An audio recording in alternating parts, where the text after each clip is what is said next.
right, so today we're going to be painting a amaryllis belladonna. So these are very interesting plants as the belladonna family has lots of different variations. This one is not as famous as the other type of belladonna, but it is also all entirely toxic. So any part of it is basically some form of toxicity apparently. But today we're not worried about toxicity, we are painting it. So what I'm gonna mix up first is my cadmium yellow, and then I'm also gonna make a nice puddle of if you have quinacridone magenta or like a permanent rose, because I want a very nice bright pink. So on my palette, New Gamboge is also a good yellow because it's also pretty warm. And then my pink is gonna be, oops, I think that's my violet. Cadmium yellow? Yes, cadmium yellow or permanent rose. And I'm just gonna make some nice big puddles of those. What we're gonna start with first is we're gonna be doing very light layers of this pink just to start off our petals, and then we'll start with this top flower and go down, and then we'll come back and do more layers on them just to add a little more depth. So, because with watercolor, you always go light to dark. So what I'm gonna do first is I'm going to be taking clean water. I'm using a number 6 round brush, but it also depends on how large you're painting. Mine's about an 8 by 10. So I don't have to use like a giant brush. So what I'm gonna do is take a little bit of water and I'm going to paint where I want my petal to stay white. Because what's gonna happen is as I drag my paint towards the water, it's going to dissipate slightly and it'll make a softer line. Now, if your pink is really watery, it may end up kind of disappearing. So the first petal is always kind of like your guinea pig petal. So I'm dragging my pink towards the white. And then if it's going down too far, you can always tap it with like a Kleenex, or a lot of times I'll even drag backwards with my paintbrush, okay? And then what I'm gonna do next is I'm gonna skip a petal, and then I'm gonna paint my next petal. So I'm gonna put a little bit of water, and then a little bit of pink. And you can see right there where it touches the water, it starts kind of fading a little bit. I can suck it back up like that, okay? And we're gonna do that for all of our flowers, and then we'll come back to this flower because it should be dry.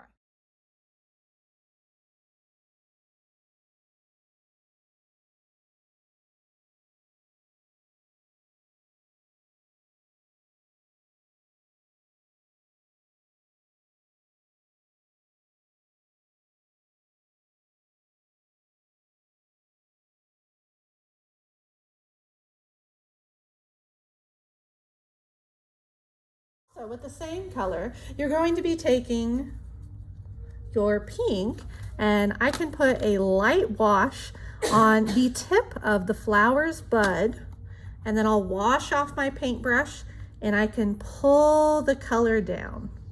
And then also while it's wet, since I already have some of my cadmium yellow, I can take a little bit of that and drag it then up into the pink, and it's going to mix very slightly.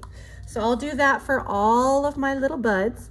So pink is going down, washing off my paintbrush, and then yellow is going up. Now, if your pink is dry enough, what you can go ahead and do, since we have the cadmium yellow on our palette, is I'm gonna take a little bit of it and put it in the very middle of the flower. Because if you look, the pistils as they come out from the center do get a little bit lighter. So I don't wanna fill like all this area with the yellow, just mainly in the very middle. And then I'll kind of tap with a slightly wet brush to fade it.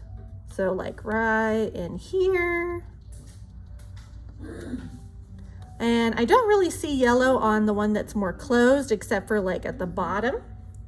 And then that'll be about it for the yellow.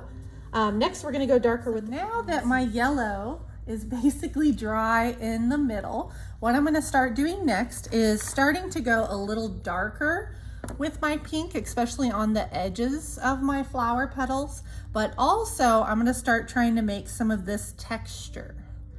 So what I can start with is, if I just need to make a small area a little darker, I'll do wet on dry. So then I can take a little pink with a little less water than the layer I did previously. And then I can wash off my paintbrush, tap it off, and then I can just drag that down. So then the dark pink stays mostly at the end rather than going everywhere and doing a whole completely new layer. Now, while this is wet, I can also, either with a smaller brush or just the very tip of the same brush, I can start basically drawing lines with the pink into my flower petal, and that's gonna start creating that pattern. And I'll show y'all another way to do it, because there's always multiple ways to do things. And I'm doing it very gently so that where it hits the water, it kind of fuzzes a little bit. And you want it to be pretty wet when you do that. Now, the other way I could do it is, like, if I took my pink, let's say I wanted to paint this whole section. And then I'm like, oh no, now I don't have room for white. I could take a flat brush with like the tiniest smidge of water, and I could go back and lift out my lighter values. Now, that's normally something best to do when it's dry, because especially if you wet your flat brush too much, you're gonna end up adding in too much water and it's just gonna blossom. So that's what we're gonna work on next for all our flower petals. You wanna kind of do one, skip one, just like we did previously, and we're just gonna start doing more layers.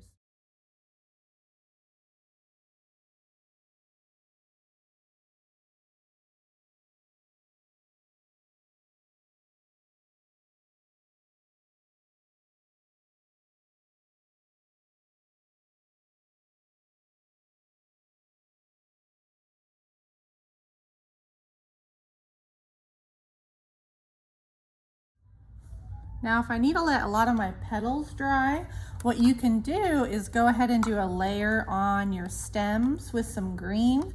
So I can take sap green, which is a nice like olivey green. And then if I add a little bit of my pink to it, it kind of makes it a little more brown. So if you add too much, it's gonna be literally brown. So sometimes if it's literally brown, you just need a little bit more green. And then I can use that to darken one side of my stem. And also a lot of times I'll flick a little bit into the buds because they look like they have a little bit of green on them.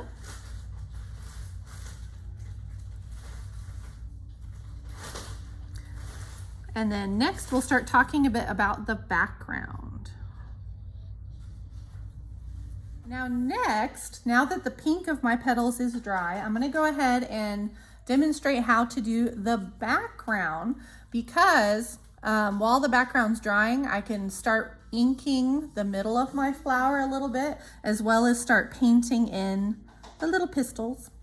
So what I'm gonna do first is I'm going to get a bigger brush.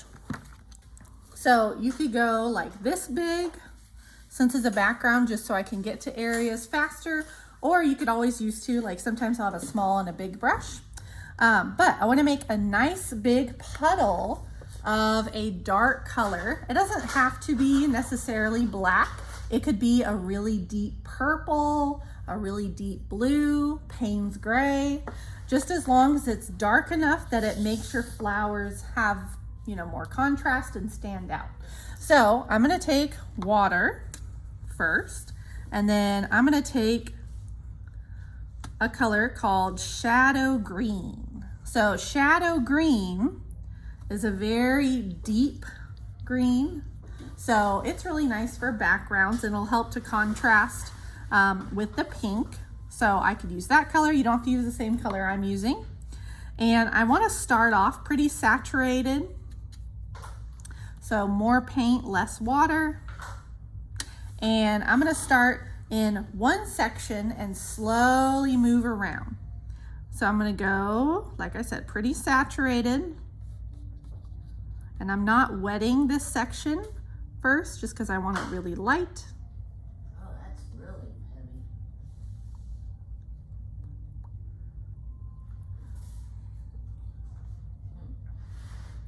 And then basically, as I go around, I can use this opportunity, since the color is so dark, to cut in if any of my shapes are a little funky. But if you're worried about accidentally painting on top of a petal, I can always come back later once it's dry and lift the edge of my petal a little bit. So I'm gonna go ahead and just paint around all of my subject, and then we'll let it dry and then work on the little pistil thing.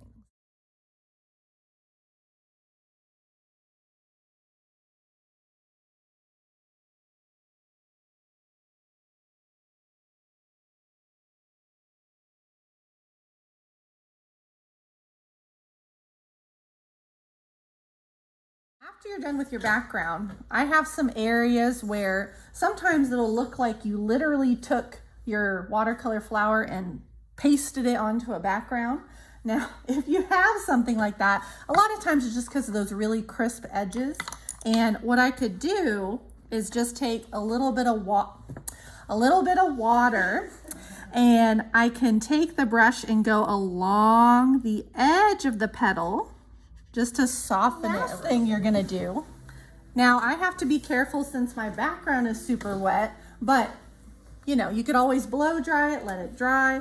I could use like an ink pen or even a gray ink pen. I brought my drawers in. Oh, awesome. And I could use the ink pen to outline the pistils, which are basically these little things, the pollinators. And then also I could use it to outline these and for a little shading.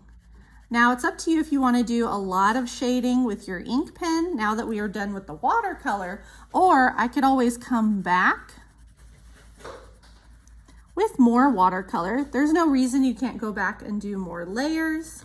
And then the color of the little pollinators are going to be kind of like a buff.